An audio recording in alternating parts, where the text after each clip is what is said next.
জাট ও সওয়ার এই দুটি শব্দের মধ্যে পার্থক্য নির্ণয় করো, বা জাট ও সওয়ার বলতে কী বোঝো এই নিয়ে টিকা লেখো। মুঘল শাসন ব্যবস্থার একটি গুরুত্বপূর্ণ বৈশিষ্ট্য হল মনসবদারি প্রথার প্রচলন। মধ্য এশিয়া অঞ্চলে আগে থেকেই এই ব্যবস্থা চালু থাকলেও সম্রাট আকবর সামরিক বাহিনীর দুর্নীতি দূর করার জন্য এই মনসবদারি ব্যবস্থার প্রবর্তন করেন। মুঘল আমলে প্রশাসনিক পদ হিসাবে মনসবদার শব্দটা পাওয়া যায়। এই মনসব শব্দের অর্থ হল র্যাঙ্ক বা পদমর্যাদা। দেখে নেব পরবর্তী প্যারা। সম্রাট আকবরের মনসবদারি ব্যবস্থায় মনসবদারদের নির্দিষ্ট সংখ্যক সেনা রাখতে হতো এবং প্রয়োজনে সম্রাটকে সৈন্য দিয়ে যোগান দিতে হতো যুদ্ধের সময়। কিন্তু মনসবদারদের যে পরিমাণ সেনা রাখার কথা তা তারা রাখতেন না। এজন্য আকবর তার রাজত্বকালের 40তম বর্ষে 1595 থেকে 96 খ্রিস্টাব্দে জাট ও সওয়ার এই দুটি পদ যুক্ত করেন মনসবদারি ব্যবস্থার সঙ্গে। অর্থাৎ জাট ও সওয়ার ছিল মনসবদারি ব্যবস্থার অন্যতম দুটি অঙ্গ। তবে এই দুটি কথার প্রকৃত অর্থ নিয়ে গবেষকদের মধ্যে বিতর্কের শেষ নেই। ব্লগম্যানের মতে জাট শব্দের বা জাট বলতে মনসবদারের অধীনে মোট সেনা, অশ্বারোহী এবং পদাতিক মিলিয়ে বোঝাতো, এবং সওয়ার বলতে শুধু অশ্বারোহী সেনাকেই বোঝায়। আরভিন এর মতে জাট কথাটির অর্থ মনসবদারের অধীনস্থ পদমর্যাদা অনুযায়ী মনসবদারের অশ্বারোহী সেনা, এবং সওয়ার ছিল পদমর্যাদার অতিরিক্ত অশ্বারোহী সেনা। আব্দুল আজিজ এখানে একটা কমা হবে, আব্দুল আজিজ এবং হেনরি আরভিনের মতকেই সমর্থন করেছেন।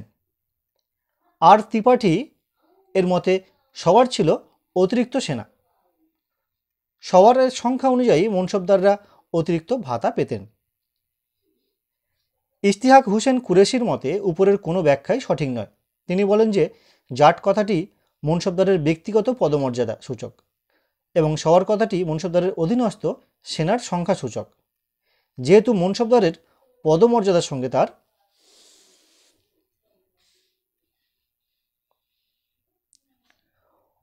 অধীনস্থ সেনার সংখ্যার সঙ্গতি ছিল না, সেহেতু দুটি আলাদা শব্দের দ্বারা দুরকম পদমর্যাদা বোঝাত। মনসব দ্বারা পদাধিকারীর ব্যক্তিগত পদমর্যাদা এবং সওয়ার দ্বারা তার অধীনস্থ সেনার সংখ্যা বোঝাত। যদি কোনো মনসবদারের নামের শেষে উপাধি থাকত 5000 জাট ও 4000 সওয়ার, তাহলে প্রথমটি তার পদমর্যাদা এবং শেষেরটি তার সেনা সংখ্যা সূচক ছিল।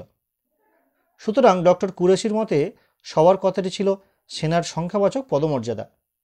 তিনি বলেন সওয়ার বলতে শুধু অশ্বারোহী সেনা বোঝায় না, সেই সেনার সংখ্যাবাচক পদমর্যাদা বোঝায়।